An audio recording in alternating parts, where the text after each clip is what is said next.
नमस्कार मित्रांनो, मी डॉक्टर किरण सानप. तुमच्या सर्वांचे माझ्या डॉक्टर किरण सानप ह्या यूट्यूब चॅनलमध्ये स्वागत आहे. मित्रांनो, माझ्या ह्या यूट्यूब चॅनलमध्ये मी तुम्हाला नेहमीच वेगवेगळे आजार तसेच त्याविषयी काही घरगुती आणि आयुर्वेदिक उपाय याविषयी माहिती सांगत असतो. आजच्या व्हिडिओमध्ये मी तुम्हाला अशाच एका आजाराबद्दल सांगणार आहे आणि हा आजार म्हणजे सर्रासपणे तरुण तसेच वयाच्या 40-45 आणि वृद्धांमध्ये जो एक कॉमन प्रॉब्लेम झालेला आहे तो म्हणजे पोट व्यवस्थित साफ न होणे, बद्धकोष्ठता, पोट नेहमी गच्च भरल्यासारखे वाटणे. हा एक सर्वांमध्ये सध्याच्या आपल्या बदललेल्या जीवनशैलीमुळे कॉमन प्रॉब्लेम तयार झालेला आहे. जर आपलं पोट ठीक नसेल, जड वाटत असेल, पोट नेहमी गच्च भरलेलं असेल आणि अशा त्रास जर होत असेल, अशा वेळेस आपण कितीही काम केलं तरी आपल्याला समाधान मिळत नाही. तर याचं कारण काय आहे? पोट हे आपल्या आरोग्याचं केंद्र आहे. पोट साफ होत नसेल तर आपल्या शरीरावर सुद्धा तेज दिसत नाही.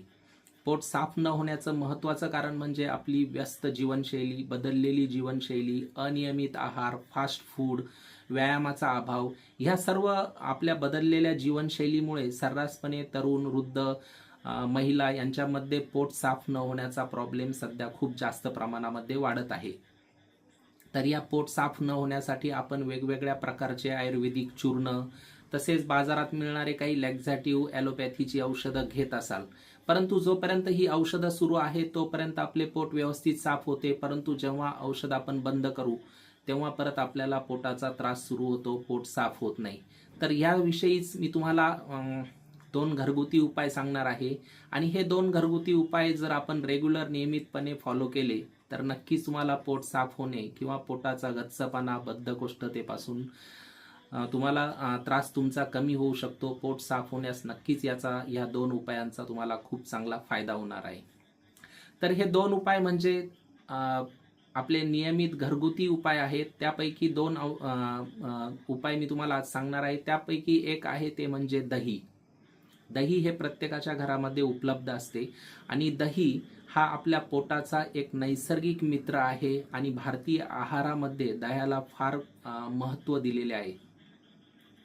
दह्यामुळे पोट साफ होण्यामध्ये खूप चांगला इफेक्ट आपल्याला मिळू शकतो. दह्यामुळे आम्लपित्त कमी होते, ॲसिडिटी कमी होते, छातीमध्ये जळजळ होणे, तसेच आपली पचनक्रिया सुधारते, गॅस, आम्लपित्ताचा त्रास पण कमी होतो आणि आपल्या शरीरामध्ये जी काही उष्णता आहे ती दह्यामुळे संतुलित राहण्यास मदत होते. तर हे आहे एक दही. दुसरा उपाय आहे तो म्हणजे ओवा. ओवा प्रत्येकाच्या घरामध्ये उपलब्ध असतो आणि ओवा हा अशी औषधी आहे जी पूर्वीपासून आपण आपल्या लहान बाळांना सुद्धा ओव्याचा वापर करतो. ज्या लहान बाळांना पोट साफ होत नाही किंवा पोटदुखीचा त्रास होतो त्यांना सुद्धा आपण ओव्याचा वापर, तुम्ही तुमच्या घरामध्ये ऐकला असेल, ओव्याचा वापर केला जातो. ओवा हा आपल्या पोटाचा राखणदार असं आपण त्याला म्हटलेलं आहे, कारण ओव्यामध्ये एक घटक आहे तो म्हणजे थायमॉल.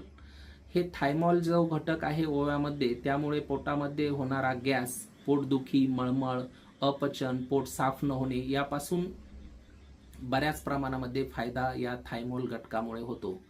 तर हे दही आणि ओवा हे 2 घटक जर आपण एकत्र करून घेतले तर नक्कीच आपल्याला पोट साफ होणे, पोट नेहमी गच्च असेल, बद्धकोष्ठतेचा त्रास असेल तर त्यापासून फार चांगला रिझल्ट मिळू शकतो. आता दही आणि ओवा कुणी घ्यायचा आहे? जर ज्यांना पण शौचामध्ये कडकपणा जाणवत असेल, ज्यांचं पोट नेहमी साफ होत नसेल, बद्धकोष्ठतेचा त्रास असेल, पोट नेहमी गच्च भरल्यासारखे वाटत असेल, ज्यांची पचनक्रिया व्यवस्थित नसेल, ज्यांना सकाळी पोट व्यवस्थित साफ होत नसेल, ॲसिडिटी, मळमळ होत असेल, त्यांनी ओवा आणि दह्याचा वापर करायचा आहे. आता हे ओवा आणि दही घ्यायचं कसं? जनरली आपण दुपारच्या जेवणामध्ये 1 वाटी घरगुती ताजे दही पाहिजे आपल्याला. बाजारातलं दही शक्यतो टाळा. घरामध्ये दही तयार केलेले असेल तर ते अतिशय उपयुक्त आहे. दुपारच्या जेवणानंतर तुम्ही 1 वाटी दही, ताजे घरगुती दही घ्यायचे आहे आणि त्यामध्ये पाव चमचा कुटलेला ओवा मिक्स करायचा आहे. लक्षात घ्या, 1 चमचा दही, घरगुती दही आणि त्यामध्ये पाव चमचा कुटलेला ओवा, चांगलं मिश्रण करून तुम्ही दुपारच्या जेवणानंतर जर दररोज घेतलं तर नक्कीच तुम्हाला पोट साफ होण्यामध्ये खूप चांगला इफेक्ट त्याचा मिळेल. तर याच्यामध्ये दही आणि ओवा याच्यामध्ये तुम्ही थोडंसं चवीनुसार मीठही मिक्स करू शकता. परंतु ज्यांना पण बीपी हायपरटेन्शन असेल, रक्तदाब ज्यांचा वाढत असेल त्यांनी मिठाचा वापर करू नये. ज्यांना बीपी त्रास नसेल, बीपीचा त्रास नसेल, रक्तदाब वाढत नसेल, हायपरटेन्सिव्ह पेशंट नसेल तर त्यांनी चवीनुसार थोडंसं मीठ दह्यामध्ये टाकलं तरीही चालू शकतं. फक्त एकच आहे की दही हे ताजे असायला हवे, घरगुती असायला हवे आणि शक्यतो रात्रीच्या वेळेस दही खाऊ नये. पावसाळ्यामध्ये थंडी असते किंवा हिवाळ्यामध्ये पावसाळ्यामध्ये थंडी असते. अशा थंडी वातावरणामध्ये तुम्ही दही, पाव चमचा ओवा आणि त्यामध्ये थोडीशी सुंठ पण मिक्स करू शकता. उन्हाळ्यामध्ये तुम्ही सुंठ नाही टाकली तरी पण चालू शकते. उन्हाळ्यामध्ये तुम्ही फक्त दही आणि त्यामध्ये पाव चमचा कुटलेला ओवा टाकायचा आहे आणि दुपारच्या जेवणानंतर रेग्युलरली तुम्ही याचा वापर करा. नक्कीच तुम्हाला पोट साफ होण्यामध्ये खूप चांगला इफेक्ट मिळेल. ज्यांना खूप जास्त दिवसापासून बद्धकोष्ठतेचा त्रास असेल, ज्यांच्या शौचामधून रक्त येत असेल, ज्यांचं वजन खूप कमी होत असेल, ज्यांना खूप जास्त दीर्घकाळापासून त्रास असेल तर त्यांनी नक्कीच याविषयी डॉक्टरांचा सल्ला पण घेणं गरजेचं आहे. तर हे 2 उपाय आहेत, ओवा आणि दही. हे दोनही उपाय तुम्ही नक्की ट्राय करून बघा. नक्कीच ज्यांना पण पोट साफ होत नसेल, गच्च वाटत असेल, ॲसिडिटी, मळमळ, आम्लपित्ताचा त्रास असेल त्यांना नक्कीच याने खूप चांगला फायदा होईल. नक्की ट्राय करून बघा आणि याचा रिझल्ट मला कमेंट्समध्ये तुम्ही नक्की सांगू शकता. आणि अशाच नवनवीन व्हिडिओसाठी माझ्या डॉक्टर किरण सानप ह्या यूट्यूब चॅनलला सबस्क्राईब करा. बेल आयकॉनचे बटन पण दाबा जेणेकरून माझ्या नवीन व्हिडिओचे अपडेट्स तुम्हाला मिळतील. व्हिडिओ आवडल्यास नक्की लाईक करा. पुन्हा भेटूया. बाय.